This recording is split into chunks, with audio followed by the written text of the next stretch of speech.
I have very strong opinions about the evils of slavery.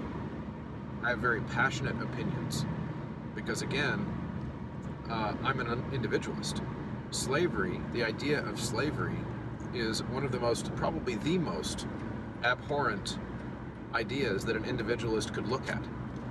Because if you're an individualist, you recognize every single individual's right to own themselves,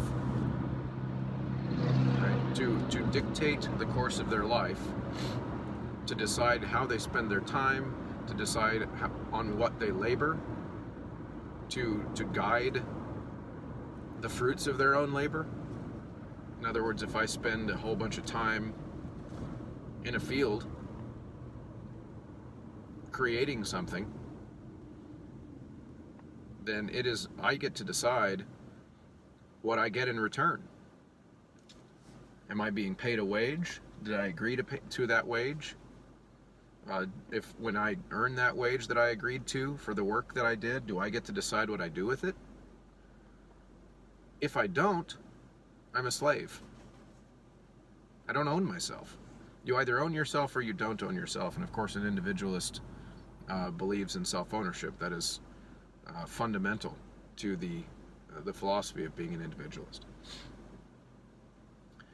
So I look at slavery and I see something that is, and again, I'm not looking at slavery specifically in the Americas with the African slave trade. I'm looking at slavery as a big concept, capital S, slavery. It's existed since humans started walking around. We have abused each other in terms of who owns who since humanity started.